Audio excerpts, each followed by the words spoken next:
Bom, gente, desde o último domingo, depois da morte da Preta Gil, a gente tem se deparado com vários debates, discussões sobre o câncer de intestino.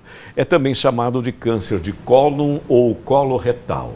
Eu estava vendo pelas redes sociais, então elas foram invadidas, isso é bom, com muito material relacionado à gravíssima doença. Preta Gil morreu depois de um longo tratamento em função das complicações da doença. Então, para falar sobre esse tema e saber dos riscos e sintomas, além da importantíssima prevenção, a gente conversa a partir de agora com o médico oncologista, o nosso prezado Dr. Miguel, especialista nessa área, Dr. Miguel Tenório. Muito bom revê-lo, doutor. Bom dia, como vai, querido? Tudo bem? Bom dia, tudo bem, Sérgio. Obrigado mais uma vez pelo convite. Somos nós que agradecemos pela sua presença, doutor. Você veja que relevância, né? Que importância tem esse tema para nós hoje, né, doutor? Sim, hoje a gente está falando do terceiro tipo de câncer mais comum na população brasileira e um câncer que tem aumentado de forma impressionante na população mais jovem. Isso merece um alerta e infelizmente, Preta Gil nos deixou, mas é importante que isso não tenha acontecido em vão, né? Que esse fato seja utilizado da melhor maneira possível justamente para trazer informação para a população sobre esse tipo de câncer. E por isso a sua presença é tão importante, eu já te agradeço. Muito obrigado, doutor. A Carla Barreto é da Farolândia. Ela pergunta, doutor, os casos de câncer coloretal estão mais frequentes em pessoas abaixo dos 50 anos? Quais são os possíveis fatores? E essa questão etária também, doutor, é importante? Com certeza, Carla. Eu costumo dizer que o principal fator de risco para se desenvolver um câncer chama-se envelhecimento. Porém, o que a gente tem observado é justamente o que você pontuou, o surgimento do câncer coloretal em pessoas abaixo de 50 anos. E isso existem algumas hipóteses, algumas teorias. As principais são sem dúvidas relacionadas aos hábitos de vida da vida moderna, né? Então as pessoas têm estado cada vez mais sedentárias, têm tido mais sobrepeso e têm também praticado uma dieta muito desequilibrada, né? Uma dieta rica em alimentos gordurosos, pobre em fibras, e isso sem dúvida tem feito com que esses casos de câncer em pessoas mais jovens tenham aumentado. E impressiona muito a gente, né, doutor? Essas pessoas todas com esses problemas todos, com essa idade. A Giovana Barbosa é do Bugio, aqui de Aracaju. Doutor, quais são os principais sintomas dessa doença terrível? Giovana, os principais sintomas do câncer coloretal estão relacionados ao hábito intestinal, principalmente. Então, a pessoa que tem o hábito intestinal normal, o intestino funciona direitinho, ele passa a apresentar ou diarreia ou constipação, que é o intestino preso. Além disso, pode apresentar outros sintomas que não são muito específicos, como uma dor abdominal permanente, uma perda de peso, emagrecimento sem um fator aparente que explique, e também alteração no aspecto das fezes, no calibre das fezes. As fezes podem se tornar mais finas ou até mesmo elas aparecerem com sangramento. Tudo isso deve acender um sinal de alarme para que aquela pessoa procure um médico, um especialista para investigação. Muito importante, doutor. Vamos ficar atentos, portanto. O Wellington Oliveira é da Aruana, de Aracaju. Ele pergunta, doutor, todos os pacientes com câncer coloretal precisam daquela bolsa de colostomia? É importante também dizer que no que se refere à Preta Gil, ela até teve a preocupação em mostrar, né, aquela bolsa em algumas situações e tudo mais, e ela combateu esse preconceito. É muito interessante isso também, né, doutor? Sem dúvida, Sérgio. Não, Wellington, nem todos os pacientes vão precisar da bolsa da colostomia. O principal tratamento do câncer coloretal é, sem dúvidas, a cirurgia, e a depender do estágio, a gente pode precisar fazer quimioterapia ou outros tratamentos.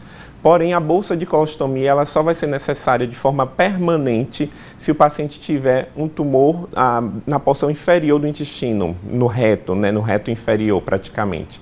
Mas ainda assim não é algo que é de certeza, né? Cada caso vai ser analisado pelo cirurgião oncológico, mas a bolsa de colostomia nem sempre ela é utilizada de forma definitiva em todos os pacientes. Muito bem esclarecida também essa dúvida que é recorrente, né? O Ícaro Silva, de Japaratuba. Alimentação rica, doutor, em fibras pode ajudar na prevenção da doença, o que a gente fala direto. Por isso, doutor, esse quadro é tão importante, né? A gente enaltece muito a prevenção.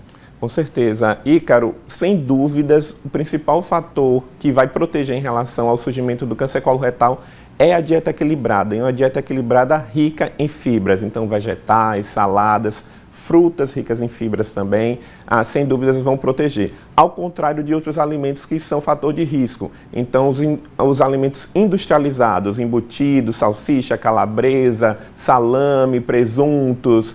E um detalhe importante, a Organização Mundial de Saúde recomenda que nós não devamos ingerir mais do que 500 gramas de carne vermelha por semana, ao contrário de algumas pessoas que fazem isso numa refeição só.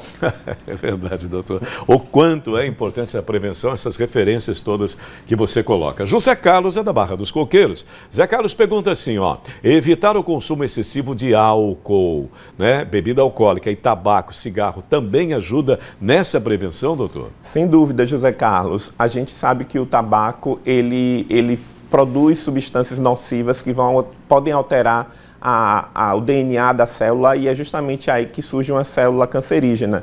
Assim como o álcool ele diminui o nosso sistema imunológico. A gente precisa de um sistema imunológico ativo, em perfeito funcionamento para combater o câncer, as células cancerígenas.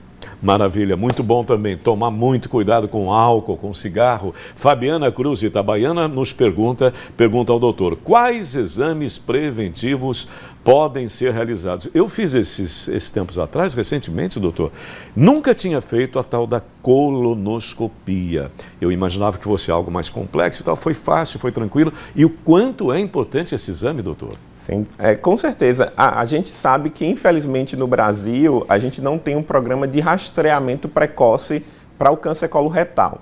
No entanto, a gente tem indicações de sociedades nacionais e sociedades internacionais de alguns exames que podem ser utilizados para esse rastreio. Um deles é a chamada pesquisa de sangue oculto nas fezes, né, que pode detectar 5% dos pacientes vão ter alteração nesse exame. Nem sempre isso significa câncer. Porém, o melhor exame, o padrão ouro, que vai chegar a um diagnóstico de verdade é a colonoscopia. Existe até uma recomendação para que as pessoas possam fazer uma colonoscopia de rotina, de triagem, a partir dos 45 anos de idade, justamente por esse acontecimento que a gente tem percebido do aumento do número de câncer coloretal nessa população abaixo de 50 anos. Eu estava pensando aqui, né, doutor, o mundo perfeito, como seria bom se houvesse uma lei, né? Você tem o direito, a partir de uma determinada idade, a todo ano, a esse exame que é maravilhoso, que às vezes é muito difícil, né? É complicado para o brasileiro. Não é tão disponível. Né? Não é, doutor. Lá deveria ser lei. Uma vez por ano você tem direito e vai fazer lá o exame. Mas vamos lá para a próxima pergunta. Yasmin Ferreira, 13 de julho, Aracaju. Como é feito o tratamento pós-diagnóstico? Existem chances de cura? Isso também é muito importante, doutor, o tratamento. Sim, Yasmin. O tratamento, como eu falei inicialmente, ele é basicamente cirúrgico, especialmente para os tumores em fases mais precoces. Quando a gente tem um tumor mais avançado, o tratamento passa por outro aspecto, né? E aí vai ser quimioterapia, imunoterapia, a depender do estágio e das características de cada tumor. E sim, é importante a gente dizer que existe chance de cura. O câncer de coloretal, quando diagnosticado numa fase precoce, a chance de cura ultrapassa 95%. Daí a nossa insistência em trazer informação, em reforçar com a população a necessidade de procurar o médico e realizar seus exames de rotina. E por isso, doutor, só encerrando o nosso quadro, você me permita te dizer o seguinte, se exteriorizar isso, como você disse. Esse momento, para mim, do Balanço Manhã, do nosso primeiro balanço, é um dos mais importantes, porque você está aqui, um profissional altamente qualificado, conversando conosco e falando sobre algo muito importante. Essa prestação de serviço, ela é riquíssima e muito obrigado pelo seu tempo, pela sua atenção e pela sua capacidade de comunicação e nos informar a respeito o quanto a prevenção é importante. Mais uma vez, obrigado, doutor. Eu que agradeço. Um ótimo dia e tudo de bom. Bom trabalho, doutor. Valeu. Tá vendo, gente? Isso é muito importante. É esse tipo, eu vou ser sincero contigo, eu gosto do que eu faço, mas há situações assim que eu sinto prazer, sinto alegria, sinto gratidão, que é poder conversar com você sobre algo tão importante e ter um profissional tão qualificado que se habilita a vir aqui 7h30 da manhã para conversar conosco. Isso me deixa extremamente feliz e compensa todo o restante, né?